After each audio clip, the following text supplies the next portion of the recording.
You're watching Asia Tonight. Now, as China approaches 70, efforts to integrate Hong Kong into the mainland have led to social unrest and political strife in the territory. Now, Hong Kong officials argue that the one country, two systems principle that accords Hong Kong greater autonomy than the rest of China is alive and well. But it also presents unique challenges and opportunities for the central government. CNA's senior correspondent Roland Lim has more.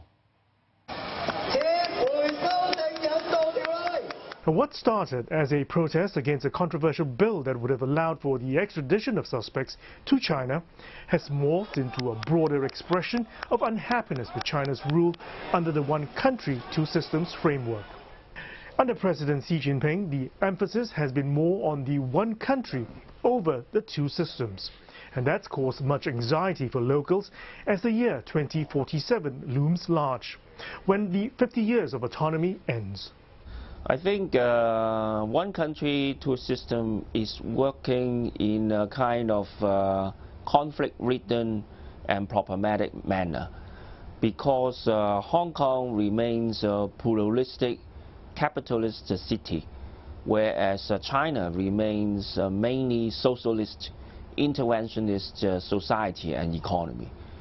And many young Hong Kong people expect Hong Kong to remain a pluralistic and relatively liberal society.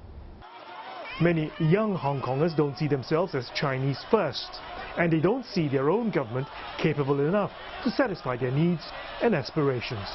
Meantime, neighboring Macau's thriving economy and its social-political stability under the very same one country, two systems framework puts Hong Kong under the spotlight of contrasting fortunes.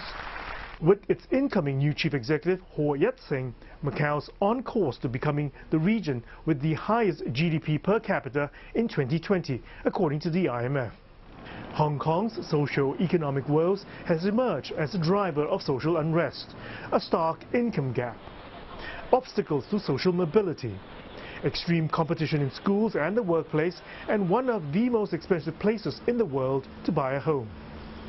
A China watcher, Andrew Leung, believes that policies targeting youth empowerment, as well as assurances that the city keeps its way of life, may be a way out of the current political impasse.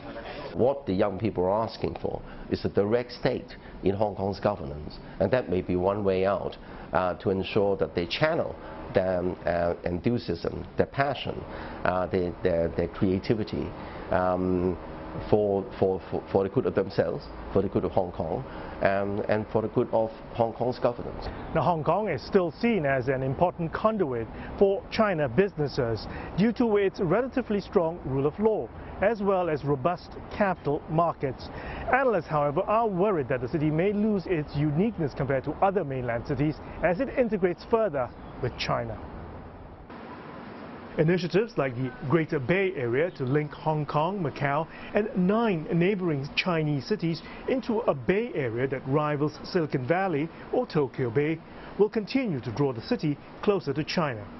Hong Kong plays an integral role in the Bay Area as a financial and trading hub to rival that of New York. China is still a closed capital market, right?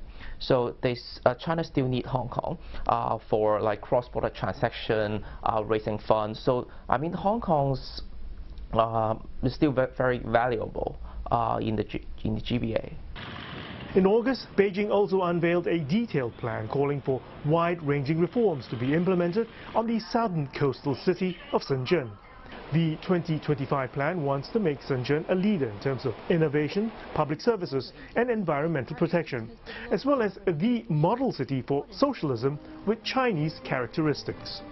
Shenzhen is definitely the plan B in the minds of the Chinese government.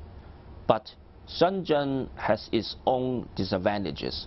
Namely, Shenzhen doesn't really have the cosmopolitan and international touch compared with Hong Kong.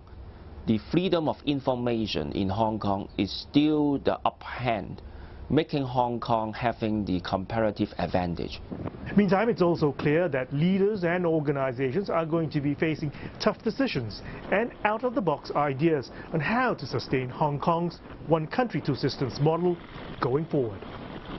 Roland Lim, CNA, Hong Kong.